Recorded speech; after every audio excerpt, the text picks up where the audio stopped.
So hello friends, शायद Prashant Kumar welcome करता हूं आपके अपने यूट्यूब चैनल पे। दोस्तों आज हम बात करेंगे काफ़ी फेमस कैंपस के बारे में जो कि कुछ ही टाइम में काफ़ी फेमस हो गया है। अगर कैंपस की लोकेशन की अगर मैं बात करता हूं, एमपी में लोकेटेड है और जबलपुर में आपका इस्टेब्लिशमेंट हुआ था। और आपका अगर कोई कैंपस की अगर मैं बात करता हूँ, सुख सागर मेडिकल कॉलेज एंड हॉस्पिटल है दोस्तों। अगर इस कैंपस की अगर मैं बात करता हूँ, कब ये स्टार्ट हुआ था और किससे एफिलेटेड है एंड कैंपस में क्या फैसिलिटीज आपको प्रोवाइड होने वाली हैं एंड हॉस्पिटल में क्या चीज़ें रहने वाली हैं एंड इसका टोटल एमबीबीएस सीट कितनी है एंड फीस क्या रहने वाली है, इस तरीके से काफ़ी चीज़ों के बारे में हम जानेंगे। तो लास्ट तक वीडियो में बने रहिएगा दोस्तों। एंड लास्ट हम कट ऑफ के बारे में कुछ जानेंगे चीज़ों के बारे में, ठीक है। अगर हम स्टार्ट करते हैं सबसे पहले एस्टेब्लिशमेंट ईयर से, जो कि सुख सागर मेडिकल कॉलेज 2022 में स्टार्ट हुआ था। कुछ ही टाइम में काफ़ी फेमस कैंपस बन चुका है अभी, ठीक है। एंड मैं बात करता हूँ, एफिलेटेड है आपका एमपी मेडिकल कॉलेज यूनिवर्सिटी से, जो कि आपका लोकेटेड है जबलपुर में, उससे आपका एफिलेटेड है, ठीक।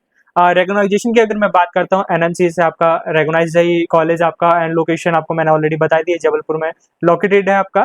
एंड कैंपस की फैसिलिटीज की मैं बात करता हूँ, क्या क्या आपका कैंपस के अंदर फैसिलिटीज मिलने वाली हैं। लाइक आपका वाईफाई है और smart classroom, well equipment, para clinical, pre clinical laboratories वगैरह देखने को मिल जाएगी। सेंट्रल लाइब्रेरी है विद आपके, और बहुत सारी चीज़ें इनमें, ऑडिटोरियम है एंड हाईटेक्स लैब वगैरह हैं, लेबोरेटरीज वगैरह है। मतलब बहुत सारी चीज़ें कैंपस में आपको देखने को मिल जाएगा, ठीक है।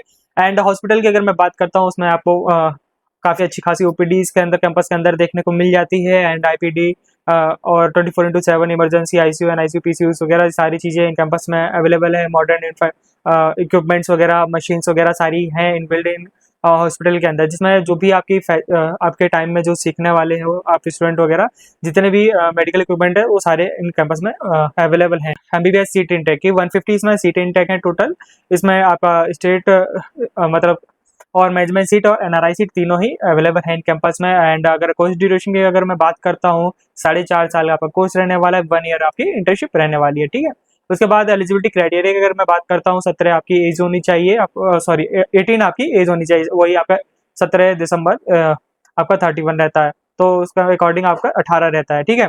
उसके बाद अगर मैं बात करता हूँ, 10th-12th के आपका पीसीबी होना चाहिए एंड उसमें आपका 50% होना चाहिए। जनरल कैटेगरी से आपको बिलोंग करते हैं और साथ में आपका ओबीसी एससी एसटी कैटेगरी से बिलोंग करते हैं, तो 50% होना जरूरी है, ठीक है।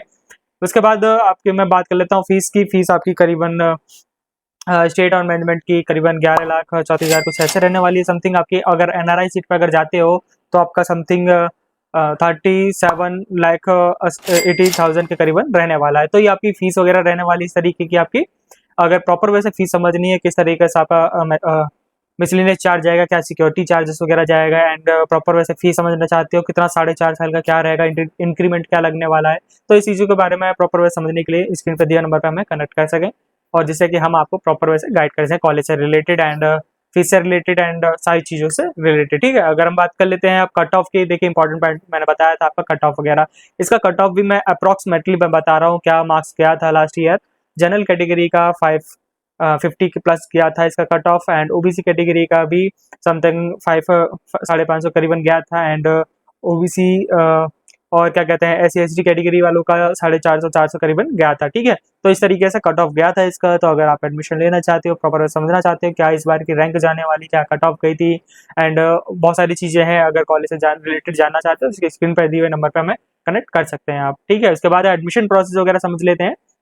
फर्स्ट आपको या तो स्टेट काउंसलिंग में पार्टिसिपेट करें या ऑल इंडिया कोटे के थ्रू अगर एनआरआई सीट वगैरह चाहते हो, ठीक है, तो उसके थ्रू पार्टिसिपेट कर सकते हो, तभी आपको ये कॉलेज मिल सकता है। उसके बाद आप बात करते हैं आप जब पार्टिसिपेट करते हो उसके बाद स्टार्ट होता है सेकंड पॉइंट, चॉइस फिलिंग। उसके बाद सीट राउंड बाय राउंड आप चॉइस फिलिंग कर सकते हो, जैसे जब तक आपको कॉलेज ना मिल जाए कोई भी।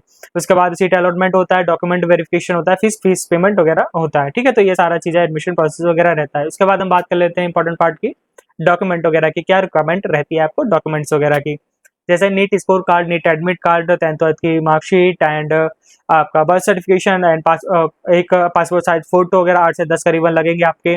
और एक कोई आईडी प्रूफ लगेगा, स्टूडेंट का भी लगने वाला, पेरेंट्स का भी लगेगा, लाइक आधार कार्ड, पैन कार्ड या वोटर आईडी कार्ड या मतलब आपका ड्राइविंग लाइसेंस वगैरह, इस तरीके से आपके डॉक्यूमेंट वगैरह लग सकते हैं, ठीक है। उसके बाद हम बात करते हैं डोमिसाइल सर्टिफिकेट, कास्ट सर्टिफिकेट, आपका TC, migration and medical fitness certification and NRI seat पर अगर एडमिशन लेते हो तो उसके डॉक्यूमेंट्स वगैरह। तो ये बहुत सारे डॉक्यूमेंट्स वगैरह लगने वाले हैं। प्रॉपर वैसे डॉक्यूमेंट वगैरह के बारे में जानने के लिए, समझने के लिए, कॉलेज से रिलेटेड ऐसा जो भी आप चीज़ें जानना चाहते हो, तो सेम क्या करना है आपको, स्क्रीन पे दिए नंबर पे हमें कनेक्ट कर सकें और जिससे कि हम आपको सारे सॉल्यूशन प्रोवाइड कर सकें। और साथ में आप कमेंट भी कर सकते हैं, कहीं छोटे मोटे कोई दिक्कत आती है तो हम वहाँ पे सॉल्यूशन आपको दे देंगे। ठीक है, तो ये वीडियो यहीं तक थी दोस्तों। आपको कैसी लगी तो आप कमेंट बॉक्स में कमेंट कर सकते हैं और हमारी वीडियो को लाइक एंड चैनल को सब्सक्राइब कर सकते हैं। बेल आइकन को जरूर दबा लीजिए, जो भी नोटिफिकेशन आने वाली है आपको सबसे पहले आपके पास मिल जाए। चलिए मिलते हैं अगली वीडियो में। बाय बाय, टेक केयर दोस्तों।